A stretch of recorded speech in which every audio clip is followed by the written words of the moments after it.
Baha, maka dari itu kepada beliau kami persilahkan, dan sekedar informasi saja, Kiai Haji Bahaudin Salim ini adalah pengasuh Pondok Pesantren Quran LP3IA, dan Gus Baha, mohon maaf ngapunten, saya izin menyampaikan amanah, ada yang minta peci panjenengan dilelang, bukan saya ya, saya nggak berani ngomong, tapi saya harus ngomong ini loh. Ngapunten, saya amanah. Monggo dipersilakan Gus Baha. Assalamualaikum Gus. Assalamualaikum warahmatullahi wabarakatuh. Sehat ya Gus ya? Ya alhamdulillah. Alhamdulillah. Assalamualaikum warahmatullahi wabarakatuh. Alhamdulillah, salatu wassalamu ala rasulillah sayyidina maulana Muhammadin wa ala alihi washabbihi wa ala maqadu. Teman-teman PCINU Jerman, juga Belgia, semua narasumber, masuk Profesor Dr. Quraisyihab dan beberapa narasumber yang saya hormati. Tadi saya barusan ngaji Bulughul Maram, jadi baru bisa hormat acara ini sekarang. Mungkin yang saya sampaikan karena tema di sini diserahkan sama narasumber, saya sedikit cerita tentang ciri khas santren ya, atau karena ini acara NU ya bisa dikatakan khas-khas NU. Begini, jadi di antara ajaran leluhur adalah riwayat hadis yang diriwayatkan Imam Ahmad bin Hanbal, al-bilad biladullah wal ibad ibadullah wa haitsu ma asabta khairan fa'atim. Jadi status hakikat bumi semua milik Allah, semua hamba juga hambanya Allah, maka di mana saja Anda menemukan kebaikan, silahkan berdomisili atau bermukim atau beraktivitas di situ. Kenapa saya terjemah sampai 3 kali, bermukim, berdomisili, beraktivitas? Karena dalam beberapa khazanah yang kita baca bahwa bumi ini, bumi yang kita huni adalah materi kita.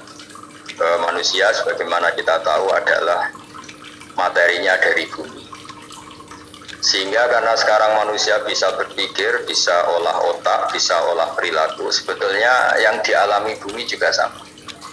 Sehingga bisa saja teman-teman yang di Jerman, yang di Belgia dan di beberapa negara Eropa itu mungkin mustajabnya bumi, lama sekali berdoa ingin di situ ada tempat sujud. Kebetulan yang mau sujud teman-teman yang merantau di sana, jadi bumi yang nggak dipakai sujud itu ngeluh sekali karena nggak dipakai sujud. Sehingga dalam Islam yang membedakan dengan agama lain diantaranya kata Rasulullah SAW, agama ini adalah ju'ilat tanal ardu kulluha masjidan. Jadi semua bumi Allah adalah sah sebagai tempat sujud. Di mana zaman itu agama-agama lain masih mengharuskan ritual tertentu harus di tempat ibadah. Tadi kalau Islam membolehkan sholat di pabrik, di lapangan, di mana saja asal tempat itu suci, oleh Islam dibolehkan sholat. Disebut ju'ilat tanal ardu kulluha masjidan. Jadi semua bumi bagi umat ini semuanya sah dipakai tempat sujud. Lalu makna sujud sendiri, ini perlu dicatat. Makna sujud sendiri adalah tauhid. Jadi sujud itu kalau fisik adalah meletakkan anggota 7. Jadi kalau ahli fikih menekuni sujud itu apa? Watul jabhah, watul yaden, watul kodamen, watul rukbaten, watul kodamen. Sehingga di situ disebut, saya kata Rasulullah diperintahkan sujud melibatkan 7 anggota, yaitu al-jabhah, al-yaden, terus ar-rukbaten, al-kodamen. Ada anggota 7 yang harus sujud. Lalu kemudian banyak ulama yang mengatakan, lalu baik mana sujud di masjid sama di luar masjid? Biasanya ahli fikih menjawab, al-fadilah al-muta'alliqah bidzatil ibadah, kualitas sujud itu sendiri, kualitas sholat itu sendiri, itu mengalahkan kualitas yang berkaitan dengan tempat dan waktu. Ini penting saya utarakan supaya kita nyaman, kita punya status, kita punya identitas di depan Allah Subhanahu wa Ta'ala. Pernah ada periode di mana Rasulullah itu nggak bisa sholat di Masjid Haram karena diembargo oleh kafir Quraisy yang zaman itu sebagai penguasa Masjid Haram. Justru Nabi yang kekasih Allah, orang terbaik, misalnya sholat itu di Aqobah itu Mina, di Aqobah, di lereng-lereng gunung seputar Mekah. Tapi itu tidak akan mengalahkan orang kafir yang ritual di Masjid Haram zaman itu karena dengan cara yang salah. Utama Nabi yang ritual sholat secara benar meskipun nggak di Masjid Haram, sehingga itu bukti bahwa ibadah yang fadilahnya terkait dengan pemenuhan syarat dan rukun itu lebih utama ketimbang ibadah di tempat terhormat tapi tidak memenuhi syarat dan rukun. Di mana zaman itu pelakunya adalah orang-orang yang salah. Zaman itu disebut wa makana sholatum indal baiti ila muka'aw wa tasdiyah. Kenapa saya bikin mukaddimah demikian? Supaya teman-teman yang di Belgia, di Jerman, antara bangun masjid fisik dengan sekaligus membangun atau mengajarkan atau bikin komunitas di mana orang sholat itu sekaligus benar. Jadi jangan sampai desain masjidnya benar, kiblatnya benar, terus syiarnya benar, kemudian cara sholatnya itu salah. Salah itu bisa karena tidak memenuhi standar fikih atau tidak memenuhi standar ilmu hakikat. Sehingga saya di sini sebagai orang yang peneliti fikih, saya mohon semohon-mohonnya, andaikan ada anggaran bangun masjid itu misalnya 1 miliar, saya bayangkan itu ya angka yang sama meskipun kita tidak ingin status-status market untuk biaya supaya orang sholat itu sekaligus benar. Tapi tidak harus bentuknya misalnya dikasihkan ustadznya atau mubaleknya atau pemandunya, tapi bahwa proses itu harus dibiayai. Meskipun alhamdulillah tanpa dibiayai panitia, orang-orang sudah berusaha benar dalam sholat lewat pelajaran dari beberapa kiai, beberapa guru. Saya beri contoh misalnya begini, saya sering ngeluh ya, ada masjid itu bagus, semuanya bagus, fasilitas fisiknya bagus, tapi dengan cara sholat yang salah. Mungkin akhirnya membingungkan kiai-kiai karena harus nyari kaul-kaul yang paling doif, yang paling lemah untuk mengesahkan cara sholat yang seperti itu, karena sholat yang standar gak diajarkan secara benar. Misalnya sujud tadi yang saya beri contoh, di beberapa kitab fikih misalnya meletakkan jabhah itu harus ma'atahamulin yasir, sedikit ditekan. Karena untuk sampai memastikan itu sujud, itu anggota 7 sedikit ditekan. Dan ditekan ini penting karena supaya keterikatan manusia dengan bumi, dan bumi ini penting juga jadi tempat sujud karena yang jadi saksi kita saat di akhirat. Sehingga banyak di kitab hadis terangkan ada orang mau masuk neraka gara-gara banyak batu yang bersaksi itu dipakai sujud, kemudian orang itu nggak jadi masuk neraka. Nah tentu dengan asumsi sujudnya benar.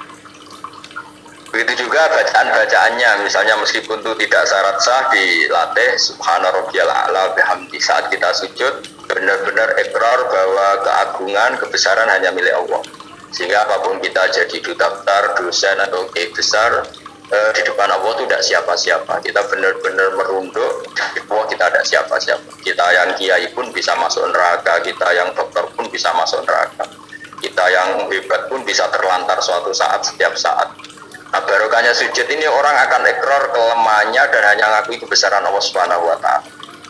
Ketika mental ini nyata-nyata dihayati, maka di luar sholat dia akan berperilaku tawadhu, simpatik, sehingga keberhadiran dia rahmatan lil alamin.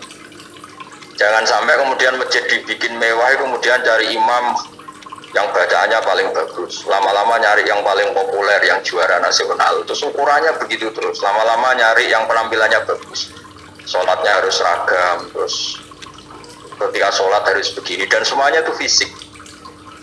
Jadi saya ngapresiasi semua pembangunan masjid fisik, tapi saya mohon semohon-mohonnya kaifiatul ibadah istifai syurutiha wa arkaniyah, ya, cara-cara beribadah dengan memenuhi syarat dan rukun harus terpenuhi.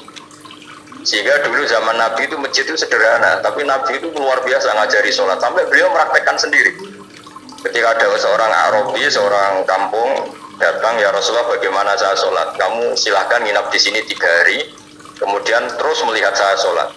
Terus Nabi terakhir ngendikan, Shollu kama ra'aitumuni usolli, kamu silahkan sholat sebagaimana kamu melihat saya sholat. Dan ada lagi yang dilatih Nabi, sholatnya salah kemudian disuruh ngulang lagi. Tidak sholat takbir, kalau kamu sholat takbirnya begini, baca fatihahnya gini, rukuk begini, iktidal begini sampai selesai. Sehingga saya harapkan dari ibadah yang benar ini, kemudian teman-teman yang ditakdir waktu sholat masih di kampus atau di tempat kerja atau pas waktu sholat masih di mana saja, itu kualitas sholat itu kualitas yang utama karena fadilahnya, keutamanya al-muta'alliqah bidatil ibadah. Memang kualitas sholatnya itu yang bagus. Jadi saya ulang lagi, kualitas sholatnya yang bagus sehingga memenuhi keinginan Nabi, ju'ilat lanal ardu kulluha masjid, dan semua bumi Allah ini dijadikan Allah sebagai tempat sujud. Sehingga ketika kita benar-benar sujud dengan makna yang sebenarnya, maka sholat ini benar-benar nanti tanha anil fahsya'i wal munkar. Apalagi kalau sujud kita sampai nganggep itu nikmat terbaik. Saya berkali-kali bilang, suatu saat ketika kita di akhirat dan kehidupan kita difilmkan ulang oleh Allah Ta'ala, disuting ulang oleh Allah Ta'ala, dan kita menyaksikan mungkin kita sedang di kafe, mungkin kita sedang guyon, sedang tidur, sedang sepak bola. Pasti paling kita ada malu ketika itu diulang ketika kita sujud. Sehingga cerita-cerita di mahsyar, cerita-cerita orang ditahan di mahsyar, itu kata Rasulullah SAW, ketika umatku ada yang banyak masuk neraka, itu yang enggak dimakan oleh api neraka itu adalah tempat-tempat sujud. Wa innan nar lam takul asar sujud. Api tidak akan membakar fisik atau anggota tubuh yang dulu di dunia dipakai sujud. Kenapa saya menitik beratkan ini? Supaya kita kalau baca Quran, ya kita tadi menerangkan banyak Quran, misalnya wasjud waqtarib, kalau sudah berada sujud ya harus sampai dekat Allah. Nah, sehingga ini penting supaya kita hidup di perantauan tetap bahagia karena ditakdir sujud. Kita jadi orang kaya tetap bahagia karena sujud. Jadi orang miskin bahagia karena sujud. Jadi siapapun kita bahagia karena sujud. Karena hakikat saat kita ketemu Allah, itu kita nanti tidak dengan status kiai besar, profesor, doktor, atau dengan jabatan-jabatan duniawi, tapi kita hanya sebagai jabatan atau status yang permanen. Ya Tuhan nafsul mutmainnah, irji'i ila rabbiki radiyatan mardiyah fadkhuli fi ibadi wadkhuli jannati. Jadi status kehambaan kita ini hanya bisa kita dapatkan setelah kita sholat itu benar, menghamba sama Allah benar. Setelah status kehambaan ini benar, baru ada wadkhuli jannati. Jadi fadkhuli fi ibadi, masuklah berstatus sebagai hamba, baru wadkhuli jannati, kamu boleh masuk surga. Sehingga tadi nggak perlu pembiayaan kefiyah atau pembiayaan guru-guru untuk melatih sujud. Saya pikir itu tidak penting karena masih banyak orang ikhlas yang mengajarkan sujud yang benar, sholat yang benar. Tapi saya mohon di masjid-masjid di Eropa juga harus ada kitab takrib, kitab mahali. Karena kalau takrib saja resikonya itu kalau ada satu perilaku ibadah masyarakat kita yang menurut kitab takrib itu tidak sah. Padahal nanti kalau dicari referensi di kitab yang lebih besar mungkin ada pembenarannya. Dan barokahnya kitab-kitab besar itu mungkin misalnya yang ditakdir kunut, yang mungkin kita tahu itu mazhab Syafi'i, yang mungkin ada tamu dari Arab Saudi atau di mana yang pas jamaah di kita ada kunut, kita tahu itu mazhab Hanafi, sehingga cara pandang kita terhadap lintas mazhab itu lebih luas. Masyhur itu Said Muhammad dan beberapa ulama sering ngendikan li'annal insana kullamat nasa'a fikruh Allah ingkaruhu alan nas, karena manusia ketika bacanya banyak, baca referensinya banyak, maka tidak gampang ingkar, tidak gampang menyalahkan orang lain. Kenapa baca banyak ini penting? Karena apalagi teman-teman yang hidup di Eropa itu kan komunitasnya besar, dan kita di haji saja melihat cara ibadah macam-macam, dengan cara yang macam-macam, dan sebagian ya memang karena madhab, bukan karena kesalahan. Kalau karena kesalahan memang ya didit ya memang salah. Memang sebagian itu karena madhab. Misalnya kita pas kecil sampai besar, keyakinan kita megang perempuan itu yang ajnabiyah itu batal.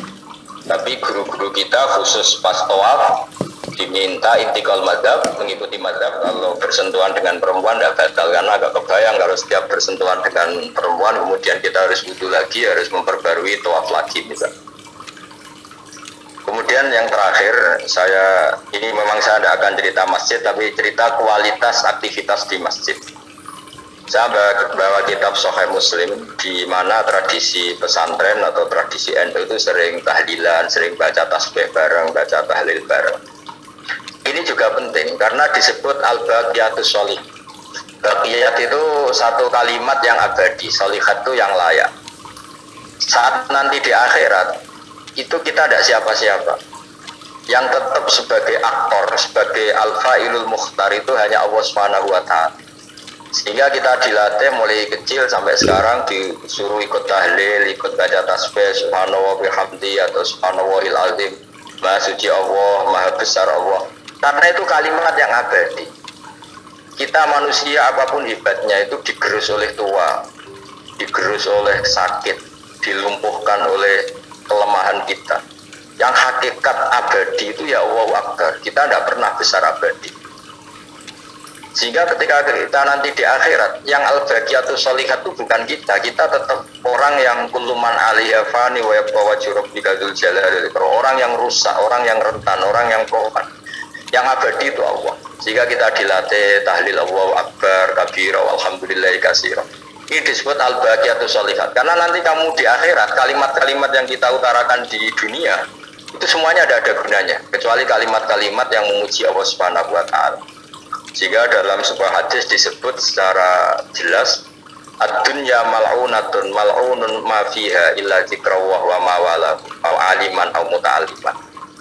Kalimat-kalimat yang di dunia yang sering kita baca itu mungkin mudah hilang. Yang enggak mudah hilang adalah kalimat-kalimat yang terkait memuji Allah Subhanahu wa ta'ala.